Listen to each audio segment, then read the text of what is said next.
teniendo en mente el tema que nos ocupará en esta noche, que es cuidando mi casa, cuidando mi casa. Con esto arrancamos el mes de Marta y María, o María y Marta, ¿cómo es? Las dos cosas bien echadas. Bien, la palabra casa en la Biblia tiene algunas aplicaciones. Por ejemplo, cuando se refiere a la casa de oración. Según Lucas capítulo 19, los versos 45 al 48. San Lucas 19. San Lucas 19.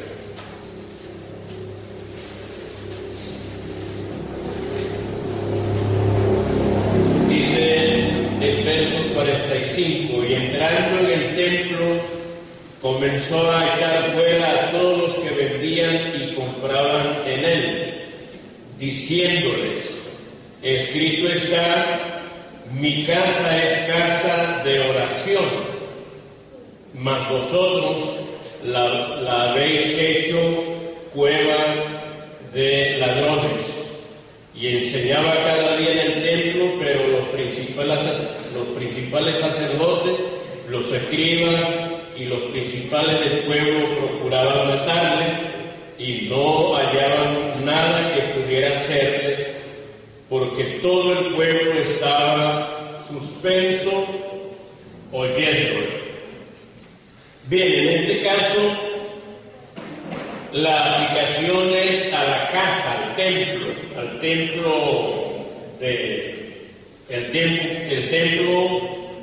de Salomón, lo que podríamos decir al templo inerte, que está ahí, que no es viviente.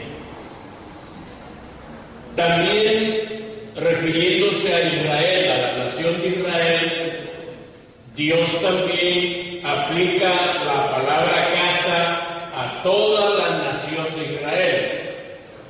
Según Hechos 2:36, sepa pues ciertísimamente toda la casa de Israel, que este Jesús a quien vosotros crucificasteis, Dios le ha hecho Señor y Cristo. Hay otra aplicación con la palabra casa o el término casa, y se refiere también a la iglesia, a nosotros, al templo viviente. Según Primera de Timoteo capítulo 3, Primera de Timoteo capítulo 3.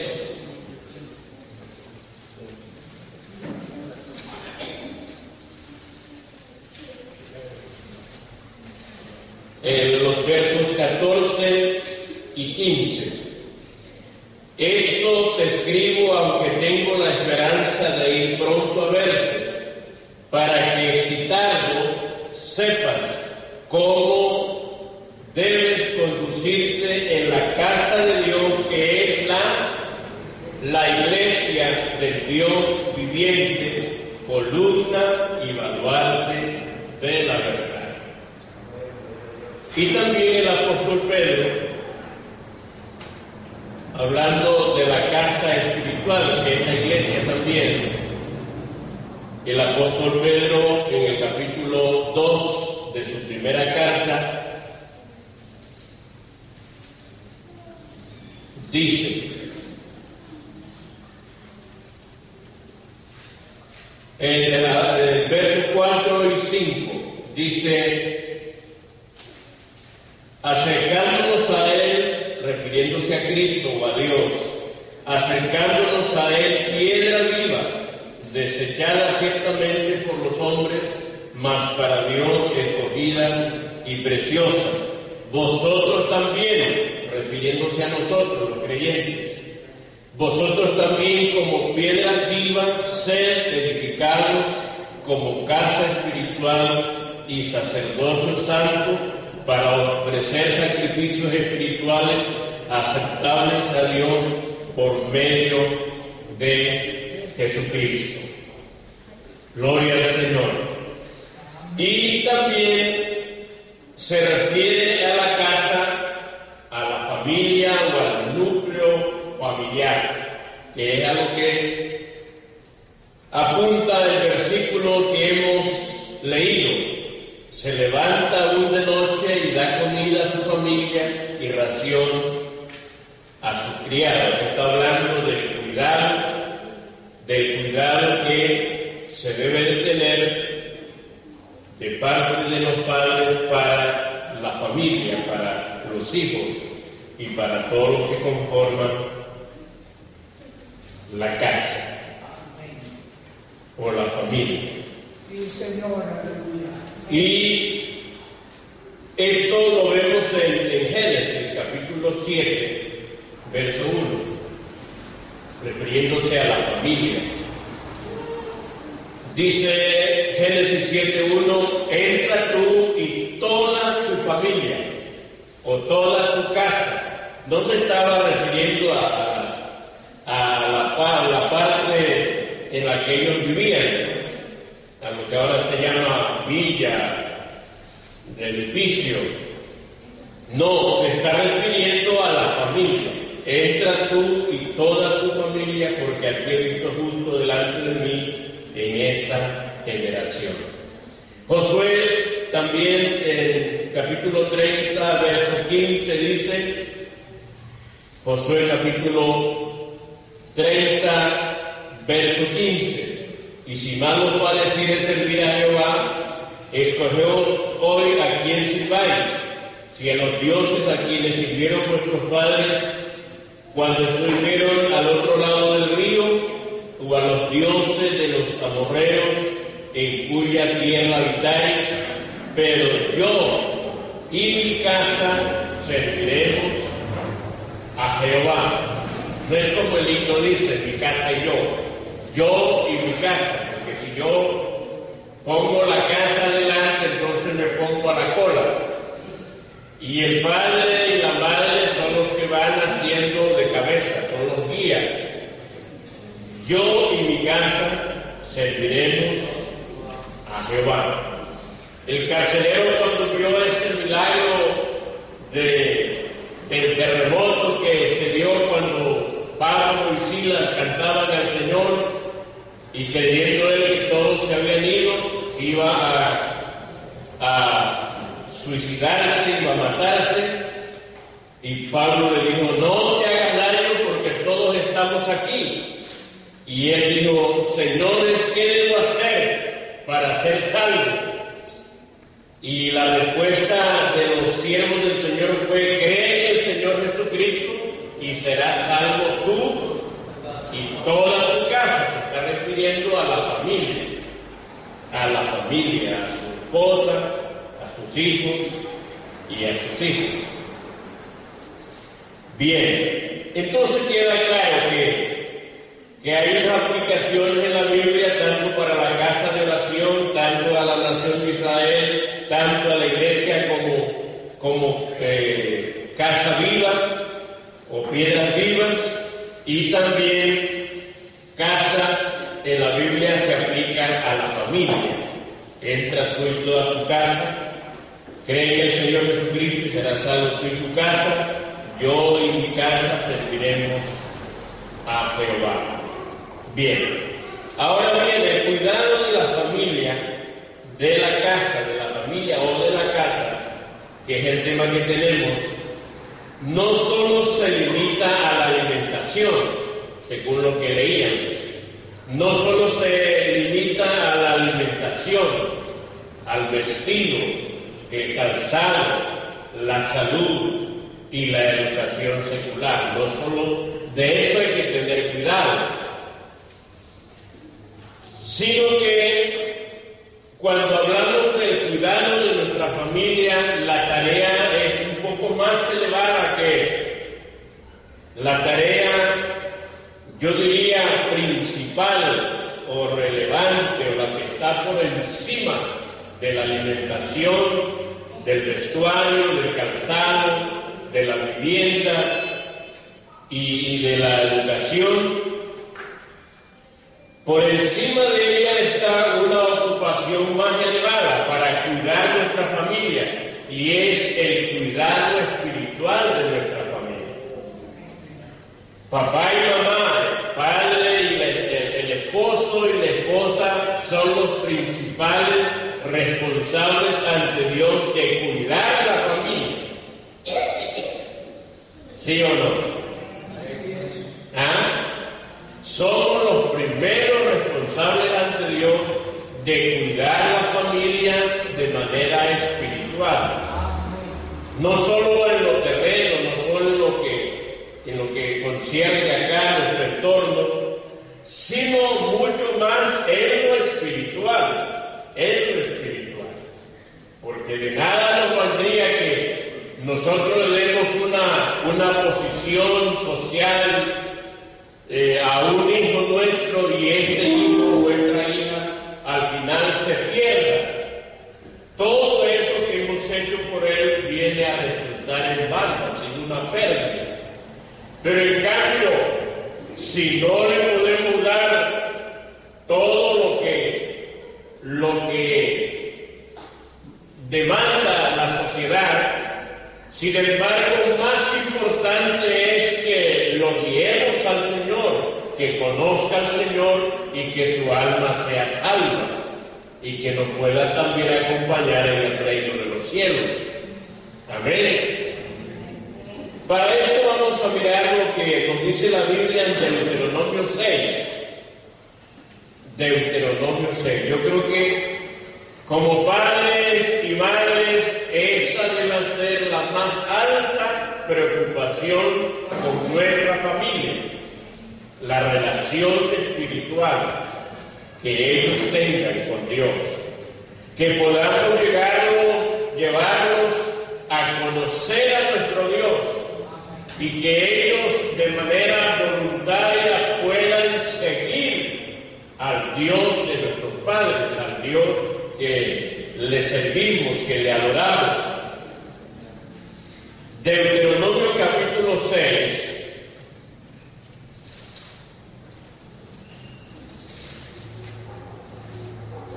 Leemos desde el verso 4. Dice: Oye, Israel, Jehová nuestro Dios, ¿cuántos son? Uno es. Esa es la base. Esa es la base de la revelación de Dios al hombre. La base de la revelación de Dios a la iglesia, a la familia, a los padres. Oye, Israel, Jehová nuestro Dios, uno es. Y en base de esa revelación, Dios pide que lo amemos de todo corazón y de toda tu alma y con todas tus fuerzas. ¿Por qué? Porque no podemos amar a nadie más porque no hay otro. Solo Él es Dios sobre todas las cosas. Verso 6. Y estas palabras, o sea, esto que dice el verso 4 y 5, y estas palabras que yo te mando hoy estarán sobre tu corazón. Porque recuerden, papá es el guía, la mamá es la guía. Estarán sobre tu corazón y las repetirás a tus hijos y hablarás de ellas estando en tu casa y andando por el camino y al acostarte y cuando te levantas. ¿Por qué Dios pone tanto énfasis en esto? ¿Ah? ¿Por qué cree usted que Dios pone tanto énfasis en esto? Si está en la casa, ahí hay que recordarle la palabra. Si está en el campo, de igual. Si está en el camino, igual. Al acostarte, igual. Al levantarte, igual. Usted se acuerda que los antiguos, los antepasados, nos hacían rezar antes de acostarnos. Eso era una letanía, eso es un calvario para nosotros. escuela y por eso puedo decir de eso. Y nadie podía irse a dormir si no rezaba. Y rezaba completito. Y de igual manera por las mañanas. Lo bueno que yo aprendí cuando conocí al Señor es que a las 5 de la mañana ya nos levantábamos y alabábamos y glorificábamos y orábamos al Señor y encomendábamos nuestras vidas. Y el que sabía tocar la guitarra, entonaba la guitarra, y el que no, su pandero. Pero cada día en la casa de un creyente, de un cristiano, había alabanza, había adoración, había exaltación al Señor. Lamentablemente esa buena costumbre se ha perdido. Pero por lo menos podemos prender el equipo o cualquier cosa y poner alabanza, ya que no lo hacemos nosotros, pero podemos oír alabanzas para regocijar nuestro espíritu en la presencia del Señor. ¿A cuánto les gusta oír alabanzas? Poner alabanza en la casa. Usted está haciendo sus tareas y está alabando al Señor, está oyendo y alabando al Señor. Eso es bueno, porque eso alimenta la fe del Espíritu y nos pone en contacto con Dios. Amén. Bueno, y las atarás, el verso 8 dice, y las atarás con una señal en tu mano y estarán como frontales en tus ojos, y las escribirás en los postes de tu casa y en tus puertas. ¿Cuántos tienen versículos en su casa? Con esos lindos paisajes, pero ahí están los versículos. ¿Y cuántos tienen la Biblia a la mano? ¿O está por ahí camuflada? Hay unos que no leen la Biblia, no la usan, y cuando van al culto recién comienzan a pasarle la aspiradora o el cepillo. Pero no, ella debe estar ahí junto a nosotros. La palabra de Dios es la palabra de Dios. Yo tuve un trabajo y era de ser capataz. Ya 20, 30, 40, 50 trabajadores. Pero yo no dejaba mi Nuevo Testamento. Después de guiarlos a él y ponerlos a cada uno a hacer su tarea, yo me paraba por ahí y leía la palabra, leía la Biblia. O me llevaba libros cristianos, como uno de los que recuerdo mucho y que me hizo llorar mucho, El mártir de las catacumbas, un libro muy hermoso donde hablaba de la fe de los primeros creyentes en Jerusalén. Bien, y las escribirás en los postes de tu casa y en tus puertas, cuando Jehová tu Dios te haya introducido en la tierra que juró a tus padres Abraham, Isaac y Jacob, que te daría en ciudades grandes y buenas que tú no edificaste, y casa llena de todo bien que tú no llenaste, y cisternas cavadas que tú no cavaste, viñas y olivares que no plantaste, y luego que comas y te sacies, cuídate de no olvidarte de Jehová, que te sacó de la tierra de Egipto, de casa de servidumbre. A Jehová tu Dios temerás, y a Él solo servirás, y por su nombre jurarás. No andarás en pos de dioses ajenos, de los dioses de los pueblos que están en vuestros contornos. Estos pueblos que están ahora en nuestros contornos son las sectas, las iglesias llamadas cristianas. No hay que dejarnos contaminar de ellas, porque el Dios celoso, Jehová tu Dios, en medio de ti está, para que no se inflame el furor de Jehová tu Dios contra ti y te destruya de sobre la tierra. Verso 20. Mañana cuando te preguntare tu hijo diciendo, ¿qué significan los testimonios y estatutos y decretos que Jehová nuestro Dios nos mandó, entonces dirás a tu hijo: nosotros éramos siervos de Faraón en Egipto, y Jehová nos sacó de Egipto con mano poderosa. Jehová hizo señales y milagros grandes y terribles en Egipto, sobre Faraón y sobre tu casa, delante de nuestros ojos. Y nos sacó de allá para traernos y darnos la tierra que juró a nuestros padres.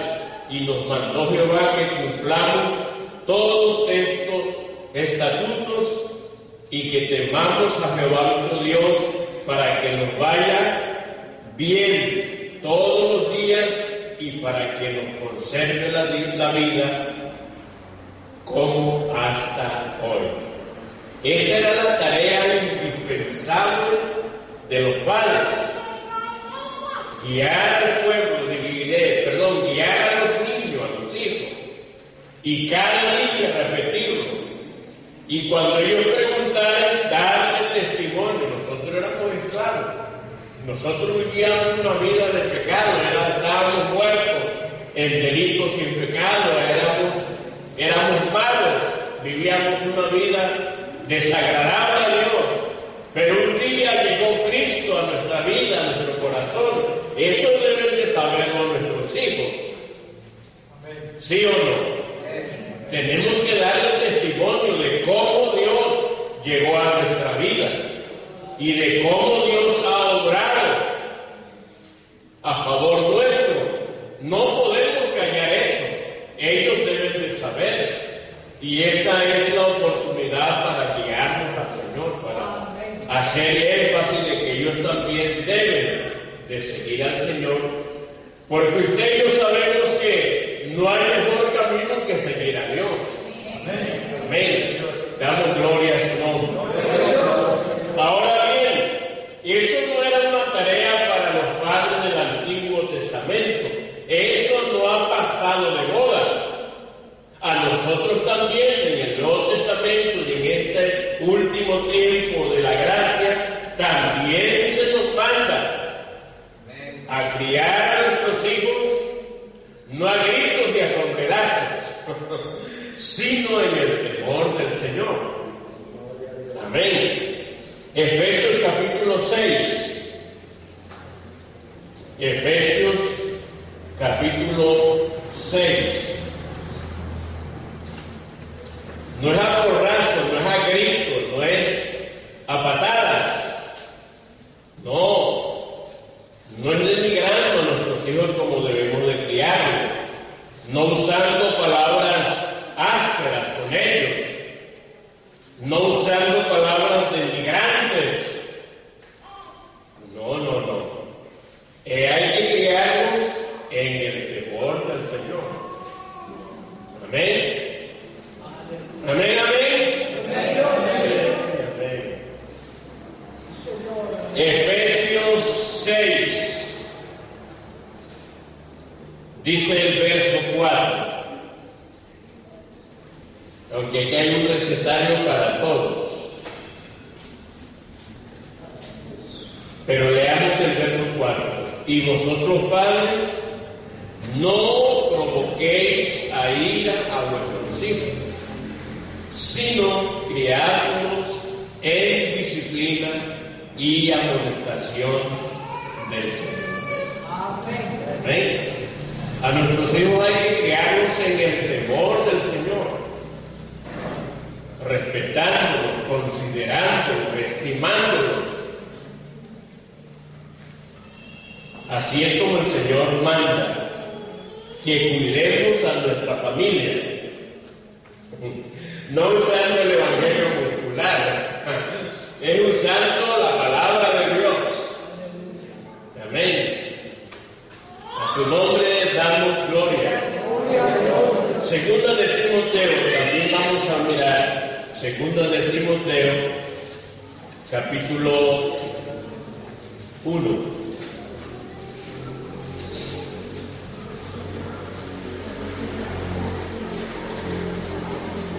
Ahora se me escapaba algo por anotar. ¿Cómo puede un padre promover ¿Cómo puede provocar un padre o una madre a ira a su hijo o a su hija? ¿Ah? Dándole manazo, insultándole. Hay una forma más grave que eso. Más que darle un manazo, un golpe, un palazo, más que darle eso es siendo injusto con el hijo. Es obrando injustamente. Porque la injusticia provoca ira, ¿verdad? Y con nuestros hijos hay que aprender a ser justos. Hay que obrar equitativamente. Hay que ser equitativos. Todos nuestros hijos merecen la misma consideración. Todos. Porque a veces cometemos el error de ser injustos. A uno les damos más y a otros menos. Y a veces lo menos que le hemos dado a uno, si el otro que ha recibido más quiere eso menos, se lo permitimos. Y eso es una injusticia. Y aunque el niño es muy pequeño, él sabe, considera que eso no está bien, que eso es injusto. Por eso, con nuestros hijos hay que ser equilibrados. No hay que ser parcializados, hay que ser equilibrados. Cuando el hijo hace el bien, hay que reconocer que hizo el bien, porque eso es ser justo. Y cuando hizo el mal, hay que hacerle saber que hizo el mal y que eso no está bien. Entonces, ¿estoy siendo justo o estoy siendo injusto? ¿Ah? Estoy siendo justo, estoy siendo equilibrado, porque le hago ver el bien y también le hago ver el mal. A veces nosotros no le reconocemos el bien que hacen nuestros hijos, o el bien que hace nuestra esposa, o el bien que hace el esposo. No le reconocemos el bien. Estamos más bien a la casa de los errores para caerle encima y para denigrarlos y para sobreponernos sobre ellos. Pero no, el bien también hay que reconocerlo y que ellos sepan que están haciendo el bien.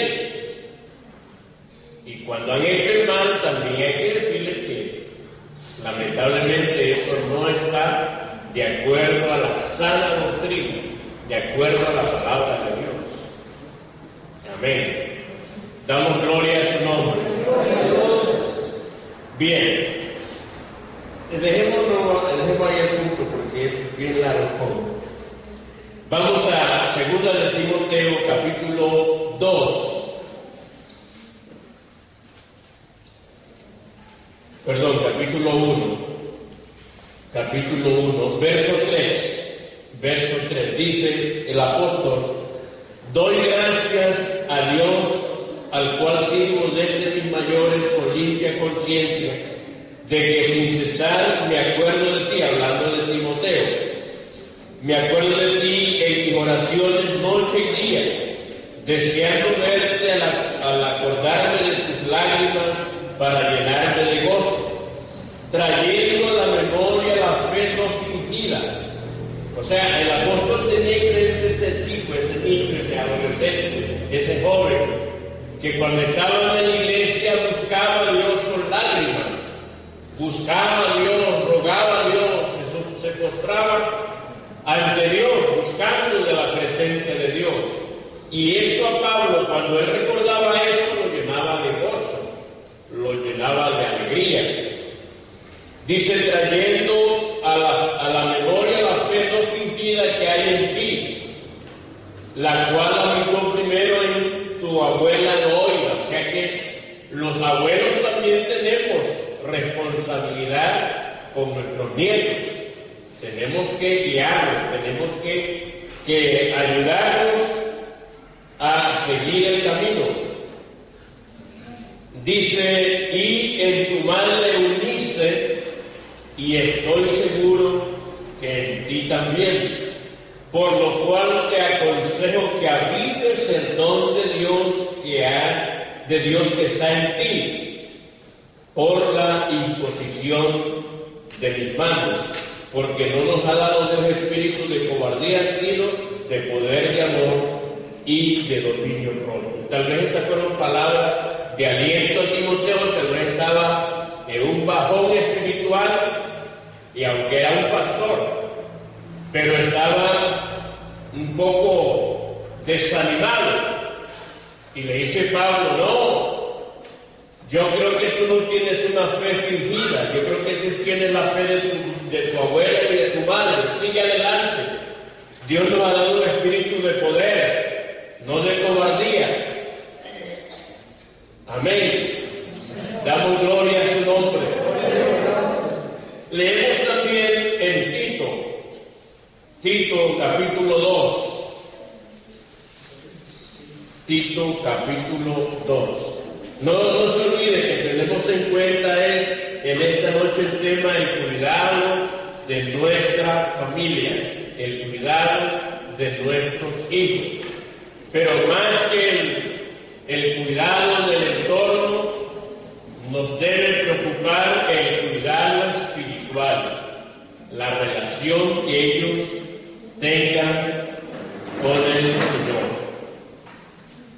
Dice el verso 1, capítulo 2 de Tito.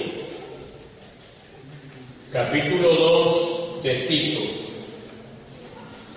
Dice, tú pues habla lo que está de acuerdo con la sana doctrina.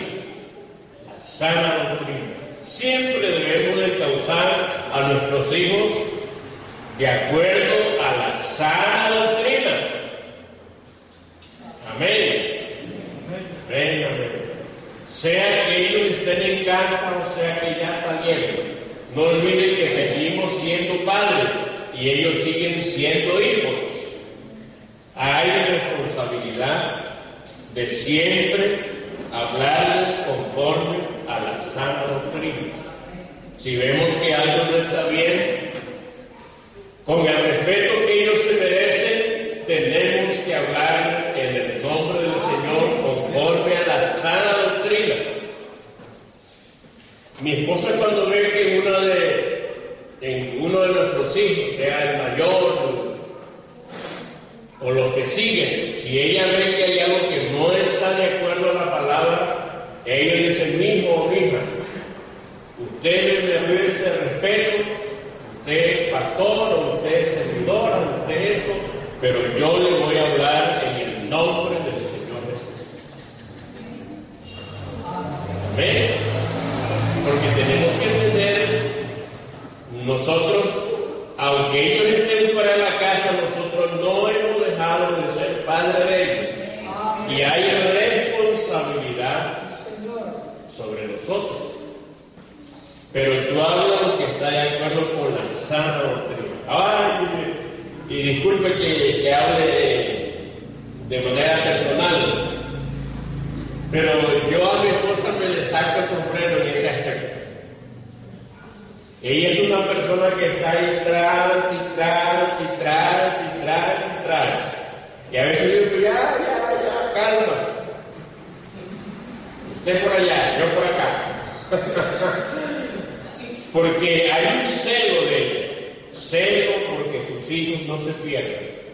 Celo porque sus hijos no se pierdan, no se salgan del cauce, del camino que el Señor un día nos trazó. Que es esta doctrina maravillosa, sana, saludable. La doctrina del Señor nos hace bien al cuerpo, al alma y al espíritu. Amén. A todos nuestros seres. Dice en el verso 2 que los ancianos sean sobrios. Debemos de ser sobrios. Que los ancianos sean sobrios, serios. Eso no quiere decir gruñones, cascarrabia. No, serios quiere que sean de su puesto, no sean personas confiables, que se les pueda confiar algo, que se les pueda buscar ayuda en ellos, sabiendo que son personas firmes, no de doble ánimo, personas definidas, porque el creyente tiene que ser definido, no solamente porque sea anciano, todo creyente, sea niño, joven, adolescente, señorita, tiene que ser definido, aprender a ser definido. Amén. Cuando a Daniel, a Sadrach y a Mesach y a Abednego se le presentaban esos ricos potajes de rey, ellos sabían que eso, aunque olía bien, para Dios no olía bien. Que eso era abominable porque primero se lo presentaban y se lo ofrecían a los dioses babilónicos, a los dioses falsos. Y Daniel dijo, no nos obligue a contaminarnos ni con la comida ni con el vino. No, ¿eran definidos o no? Eran definidos. Sadrach, Mesach y Abednego, cuando toquen los instrumentos de música, tienen que doblar sus rodillas, adorar la estatua, adorar a mi Dios y adorarme a mí también. Sadrach, Mesach y Abednego dijeron, no. Si es necesario, vamos al horno de fuego, pero adorar a otro Dios que no sea nuestro Dios, no. SI, no. SI, no. No, eran definidos. Nosotros tenemos que ser definidos. Amén. Amén, amén. Que los ancianos sean sobrios, serios, prudentes, sanos en la fe. Los padres tenemos que ser sanos en la fe. Que nuestros hijos tengan confianza en nosotros. Amén. Que no vayan a buscar ayuda por aquellos que no tienen el conocimiento del Señor, porque usted y yo tenemos la revelación del Espíritu Santo. Tenemos la fuente inagotable de la palabra de Dios. Tenemos la unción del Santo. Y Dios nos puede revelar su palabra. Y si hay un problema, un asunto, Dios puede traer luz. Y nuestros hijos no tendrán que andar buscando por allá hechiceros, ni curanderos, ni espiritistas. Ni una falsa, claro, peor es una falsa doctrina. No. Entonces, hermano, esto de cuidar nuestra familia no es tan fácil, es algo serio. Hay que ponerle seriedad. Nuestros hijos no pueden crecer de cualquier manera. Nuestros hijos no pueden vivir de cualquier manera. Como que no están de acuerdo, ¿no? ¿Ah? ¿Sí estamos aquí al lado? Sí. No podemos permitir, porque es que hay responsabilidad de nosotros. Yo me alegraba ahora observando a la hermana Astrid, y mi esposo me decía, ve, ahora el niño ya le obedece, porque ella dijo, te vas por allá, y él quería irse por acá. Pero le obedeció y se fue por allá.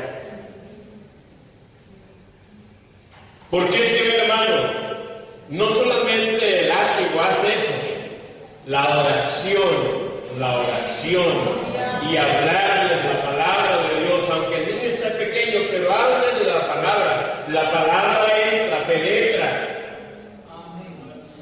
No hay cosa más eficaz que la palabra de Dios. No hay cosa más eficaz que la presencia del Señor, que el nombre del Señor. Yo me acuerdo de mi esposa cuando las niñas estaban entre 14 y 15 años, que sabe esa edad es algo dura. Y ella decía, mamita, vamos para acá. Y bueno, ella primero se asesoraba, ¿con quién van? Y no se olviden que van en la presencia del Señor. Yo no estoy ahí, pero Él está ahí. Y cuando tenían que llamarlo a algo que tenían que decir ella, háblame en la presencia del Señor. ¿Y cómo puede usted mentir en la presencia del Señor? No puede.